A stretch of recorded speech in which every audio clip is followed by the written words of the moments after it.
Parashat Tazria. L'Éternel parla à Moïse en ces termes. Parle ainsi aux enfants d'Israël. Lorsqu'une femme, ayant conçu, enfantera un mâle, elle sera impure durant 7 jours, comme lorsqu'elle est isolée à cause de sa souffrance. Au 8e jour, on circoncira l'excroissance de l'enfant. 33 jours durant, la femme restera dans le sang de la purification. Elle ne touchera à rien de consacré. Elle n'entrera point dans le saint lieu avant que le jour de sa purification ne soit accompli. Si c'est une fille qu'elle met au monde, elle sera impure 2 semaines, comme lors de son isolement. Puis durant 66 jours, elle restera dans le sang de purification. Lévitique 12, versets 1 à 5. Il est étonnant de constater le savoir immense de la Torah en matière génétique. Et ce, rappelons, sans l'usage ni du microscope, ni des ultrasons, ni des IRM, ni des échographies. Tout se déroule comme si la science de la Torah avait devant elle la connaissance des éléments chromosomiques qui vont conditionner la transmission et la manifestation des caractères héréditaires. Les découvertes embryologiques récentes ne font que corroborer les affirmations de la Torah. Celle-ci nous parle d'un organisme, le fœtus en voie de développement, entre le moment de la conception et celui de la naissance, lequel organisme va être initié à la connaissance de la Torah pour l'oublier, dit le Talmud, avant de venir au monde. Le traité Nida 31 affirme que lors de la conception d'un enfant, il y a en fait 3 associés. Les parents, son père, sa mère, et Dieu qui insuffle l'âme dans l'embryon. Ce n'est qu'en 1875, grâce à l'invention d'appareils sophistiqués destinés à la biologie, qu'il était possible de comprendre des phénomènes cellulaires, de division de la cellule vivante, assurant le même nombre de chromosomes à travers la mitose et la méiose. Jusqu'ici, la science moyenâgeuse affirmait que c'est la mère seule ou le père seul qui donnait naissance à l'enfant. Voilà 1500 ans que le Talmud, avant l'invention du microscope, affirmait que les gamètes mâles et femelles étaient responsables de la conception de l'enfant. Contrairement à la philosophie d'Aristote, de Plutarque, des scolastiques et des inventeurs du Moyen-Âge, qui soutenaient que l'être vivant ne possédait pas une âme dès la conception, cette âme, principe de son organisation et énergie créatrice, ne lui était donnée que plus tard. Le Talmud Sanhédrin 31 soutient le contraire, que dès la conception, l'âme, la neshama, est donnée dans l'embryon. Cette idée est celle de la science moderne. Le traité Nida, page 30, affirme que le fœtus est déjà une conscience, c'est-à-dire un sujet capable de sentir le monde qui l'entoure. Et c'est en elle que prennent racine le sentiment de l'existence et la pensée de la mort. Rabbi Simlai explique à quoi et à qui ressemble le fœtus dans la matrice maternelle. D'avance, il scrute le monde d'un bout à l'autre, à l'instar de quelqu'un qui sommeille et qui voyage dans son rêve. La physiologie moderne, la neurologie, la biochimie, la psychologie affirment que la conscience du fœtus est très développée. L'expérience statistique ayant porté sur une quinzaine de fœtus qui, sous l'action de stimuli, vont réagir par des coups de pied aux sensations de tremblement déterminé, le réflexe conditionné par le mouvement indépendant de la volonté étant déjà acquis à ce stade du développement. Selon cette étude des savants d'aujourd'hui, il est possible de supposer que s'inscrit dans le cerveau des fœtus une relation entre les coups de pied qu'ils donnent et les frissons. Revenons au traité Nida 30. Il soutient que l'on enseigne toute la Torah au fœtus dans la matrice maternelle et qu'au moment de l'accouchement, un ange vient lui taper sur la bouche pour le faire oublier ainsi la Torah étudiée. La science contemporaine s'intéresse aussi à la mémoire du fœtus et au phénomène de l'oubli. La mémoire, ou la faculté de l'être vivant de conserver l'empreinte ou la trace de son passé et de s'y référer.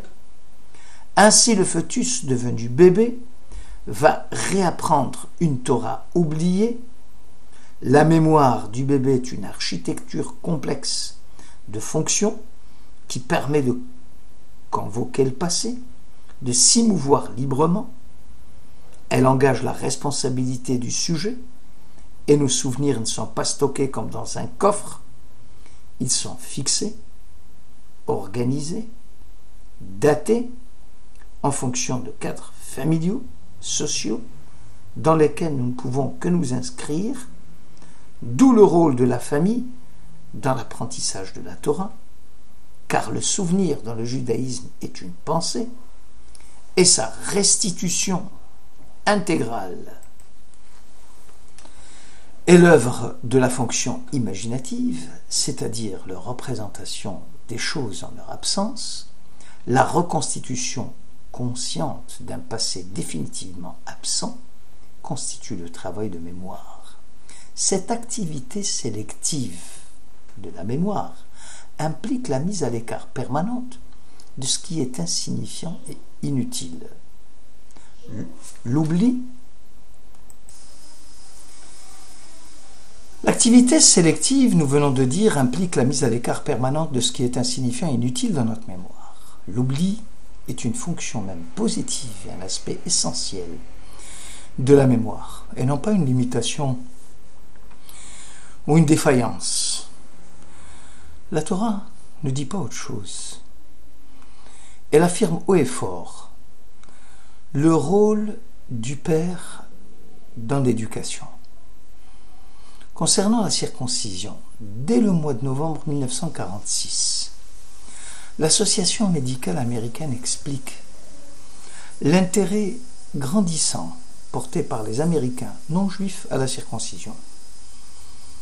L'association affirme que l'hémorragie est due essentiellement à l'absence de la vitamine K, vitamine qui ne se fixe en quantité suffisante chez le nouveau-né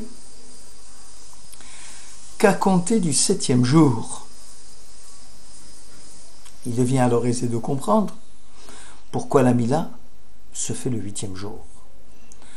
Oznaïm, la Torah, explique la relation entre la mitzvah de la circoncision et celle de l'impureté qui la précède. Lorsqu'une femme enfantera un mâle, elle sera impure durant 7 jours, comme lorsqu'elle est isolée à cause de sa souffrance. Au 8e jour, on circoncira l'excroissance de l'enfant. Un étranger qui demande à se convertir au judaïsme devra d'abord se faire circoncire, puis s'immerger dans un mikvé, mila ou tvila.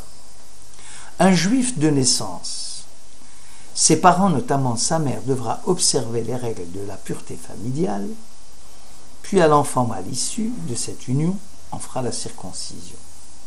De toute façon, on retrouve les 2 signes de purification, Mila et Tevila. Ceci n'est pas sans rappeler, nous dit Oznaïm la Torah, les 2 signes de purification que l'on trouve aussi chez les mammifères, sabots fendus et ruminants, ou chez les poissons, écailles et nageoires. La Torah cite en premier les animaux, puis dans la section Shemini, avant de s'intéresser à la pureté chez l'homme, dans la section Tazria.